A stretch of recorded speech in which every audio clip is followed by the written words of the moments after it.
Hello friends, Big Four in the statutory audit vertical is supposed to be like the baptism by fire for any chartered accountant. Whether you've done your articleship from Big Four or post qualification a couple of years in Big Four, you are like someone who has got a very strong exposure to statutory audit. So Deloitte, PwC, EY and KPMG.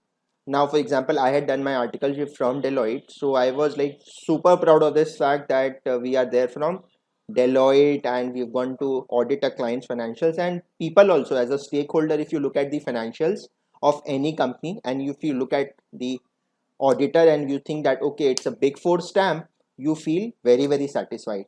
In the midst of this, ILFS happened. NFRA initiated an inquiry into ILFS Financial Services, this major debacle which happened, and came under the scanner BSR and Associates, which we know has got some sort of an operating nexus with KPMG. And in this, there was a 256-page audit report, which audit quality report, which found the audit firm in violation of standards of auditing.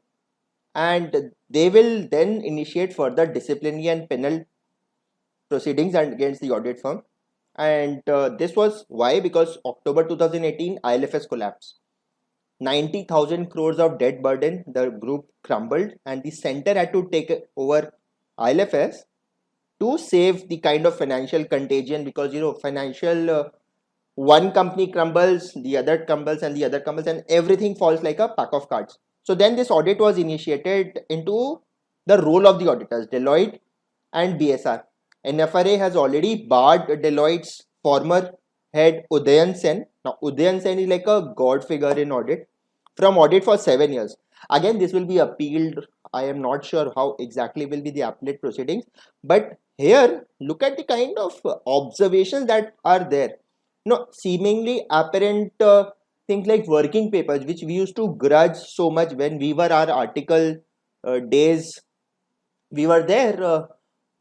Now everything comes under the scanner. Who has prepared the working paper? Who has reviewed the working paper? Just look at it in the following. You will really find that it's like very serious activity, statutory audit. Now, if you look at it, for example, what they have said, they started in Feb 2014. They found that the correspondence was carried out with BSR, and they found a lot of questions, answers, additional information, and that's the entire procedure which they followed. Major observations: BSR's appointment as statutory auditor of ILFS for 2017-18 was illegal because they were not eligible to be appointed under section 141(3)(e) of the Companies Act 2013 and 141(3)(1). Why? Because there was a business relationship on the date of appointment and they were providing non-audit services directly or indirectly through KPMG. So Companies Act 2013 major violation has been found. 141(4) also has been violated. They provided non-audit services of 2 crores and 6.94 crores for 2017-18 and 2018-19. This is the table. So non-audit providing firm, BSR and Associates, this BSR and Company LLP, KPMG registered, KPMG Advisory Services, KPMG India Private Limited, KPMG India Private Limited. So total 2 crores and 6.94 crores they have provided non-audit services, which is a strict violation. The instances of failure to comply with standards of auditing have been documented, and the company, KPMG, BSR for that matter, did not have adequate justification in issuing the audit report. Where, when you issue an audit report, you are supposed to make a major assertion that standards of auditing have been complied with. Now, when the audit working papers are being examined, when the entire procedure that was followed is being examined, you are looking at a situation where you are finding that there was no justification to give the certification that standards of auditing have been applied. So a key assertion that is made in the paragraph is that audit was conducted in accordance with standards. And subsequently, when there is a review of this audit process and it is found that the audit procedures were not compliant with it may tantamount to the auditor making a false declaration in the report, and therefore the consequences could be very, very serious indeed. And this is what now they are pulling up. And then, for example, how they determine materiality, how did they set materiality at an arbitrary level without any basis? This goes at the heart of any audit engagement review, because when we start a statutory audit for all the people from the chartered accountancy background, we set up some de minimis threshold that, okay, 20 lakh rupees is the materiality for this particular audit engagement. So that determines to a lot of extent, when we apply stratified sampling, how the vouchers are selected and how many vouchers are selected. How they calculated materiality here, they don't know. And then they examined the working papers and observed that these documents were modified after completion of the audit. So it was created by Ruchi Telang, meeting date this, and modified on this date, created on this date, modified on this date. They have gone to that extent. Working paper number 2.5.2.10, 4.2.1.20, Tarika Sampath on call, and then 25th July subsequently modified. My God, now these working papers have come to the forefront. And then the engagement team members who prepared or reviewed the audit working papers differ from what is file number this, report this, mentioned inside the working paper, and what is mentioned as per the sign-off history in the e-audit file. Just imagine. So this is like page 144 of 256. It's a 256 page report.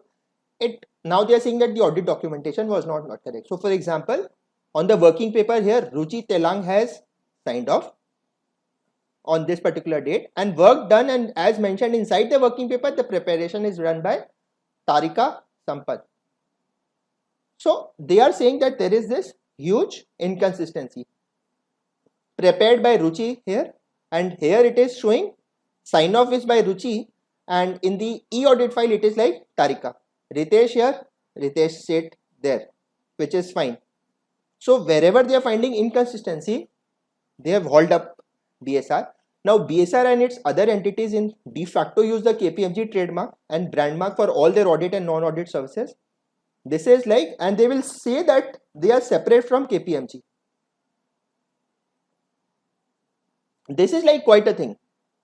Now they are saying that the non-audit services which were provided technically by KPMG labeled entities of the network were clearly services indirectly provided by BSR entities, because both are like in some sort of a network alliance, and therefore this is a violation of the independence requirement for auditors as per the Companies Act, as well as the code of ethics mandated by the CA Institute.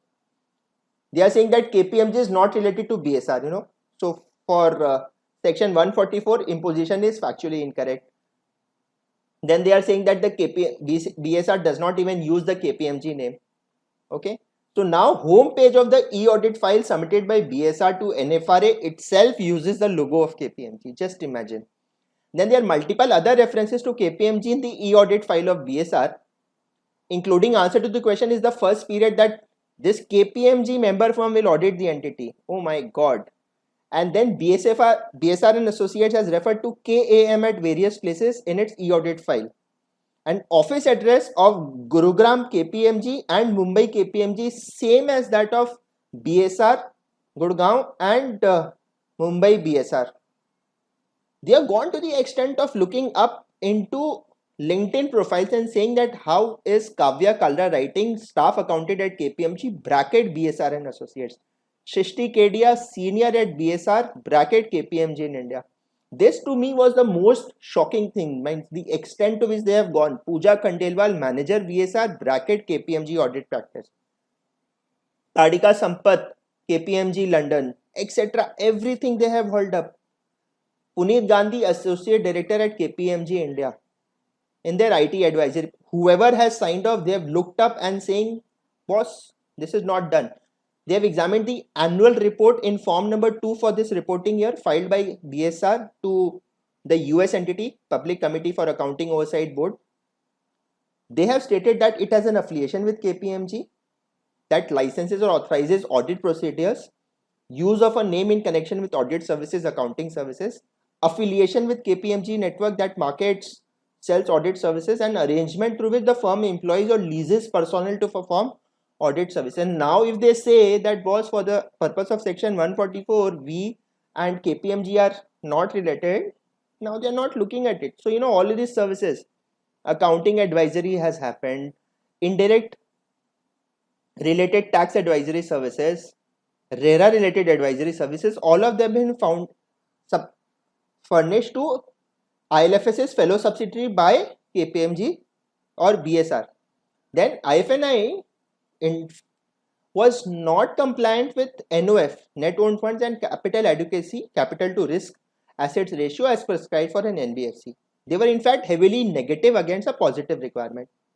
And there was this non-compliance is law. However, this was not brought on record by BSR, which was the auditor for IFIN, which is the leasing company ILFS. PBT as reported was 201 crores. And if you look at these three reconciling items which were not provided for, a provision of 225 crores, a derivative asset was unjustified valued at 184 crores, and they did not take impairment 200 crores. All these little things that we learn in our academics has come to application in this particular audit. Non-compliance has happened. So if all of this would have happened, 609 crores inflation has happened. So what was reported as 200 crores of profit was actually 400 crores of loss. Just imagine. Then, so what happened was that RBI inspection report recommended that they should take a 253 crores of provision against the shares of Tata Teleservices Limited, which ILFS had held. It was reiterated by RBI in its inspection report also. However, the audit working papers make no mention of that. They have gone. You look at that 256 page report, you will get like so many insights about how audit should have been conducted, how it was conducted. So if your audit is subjected to this quality review, it can be pierced apart. The TTSL shares has clearly only zero value even on the date of transfer to ILFS against settlement of loans of 300. So ILFS had given some loan to Shiva Group. So in settlement, Shiva Group gave them Tata Teleservices shares, which had zero value even then also. But they had a put option backing their shares. The put writer, this company was not credit worthy. Shareholder agreement and option agreements were not examined. The option contract was not a standard contract traded on a stock exchange. So read this report. You will get so many insights. So the entire recovery of the amount on the derivative contract was just predicted on the prop. So this company which had guaranteed this was expecting that it will sell a property at 3,000 crores. So they didn't even challenge that whether this amount would have been recovered. So they should have verified the financial statements of SREPL, which is Shanguma Real Estate and Properties Private Limited, which was the option writer and therefore the principal debtor. They did not do that. They did not examine the land title. They did not scrutinize the valuation model, the assumptions. So when they had looked at this option, this derivative asset of 184 crores, when it was subjected to scrutiny by NFRA, it did not stand. Disclosures were not adequate. This is just an example. Look at that report. You'll find so many such examples. As of now, NFRA has not issued an order related to the wrongdoings. The audit which was done by BSR's engagement team, the audit quality review team, or the partners who were in supervisory roles. But if you look at the findings of the AQR, we are kind of anticipating that whatever happened against Deloitte by NFRA, so Mr. Udyan Sen, national head of Deloitte, was barred from audit for 7 years. Same could be the fallout here for BSR. So imagine now statutory audit has become so risky unless you're really doing it carefully. Gone are the days where every Tom, Dick and Harry would have undertaken these major statutory audits and thought that okay, its audit is about stamping. No, that whole scope has changed. You've seen the extent to which people are going even to your social media profiles. They're examining your working papers. Everything is being corroborated. The moment the client which you are signing off goes bust and the regulators get into the action, the ones who signed this particular audit report are in for a lot of soup. So friends, this is an incident which gives us reason to believe that statutory audit as a profile has metamorphed over the years. If I were to compare with my experience 15 years ago, it was not so risky. We used to sign like We used to have clients like ITC and Tata Steel in Kolkata at that point of time. They were very safe clients, and we never had thought that this is the kind of skepticism that is going to be prevalent with respect to the quality of your audit, the judgments that you take, level of materiality that you assume, the working papers that you have. And therefore this is like something which is worth considering by this entire fraternity of ours, that we need to be really very careful and pull up our socks to restore or reinstate the hitherto faith in the quality of financial statements which have been audited by some major firm. So that was the objective of my having this video. I would strongly recommend that you go to NFRA website, go through this 256 page report. So if you're preparing for CA final, for example, this is going to give you a lot of excitement about the topics that you study. Otherwise it becomes so theoretical. I'm studying impairment, I'm studying call put options, some Black-Scholes model. But here, this is actually happening in real life. People are being hauled up. So gives us reason to believe that our theoretical concept should be very, very strong. Multiple takeaways you can have from this particular video, and do share it with your near and dear ones. If not subscribed to this channel so far, please do that. Press the bell button icon, and that's it from my end. All the best.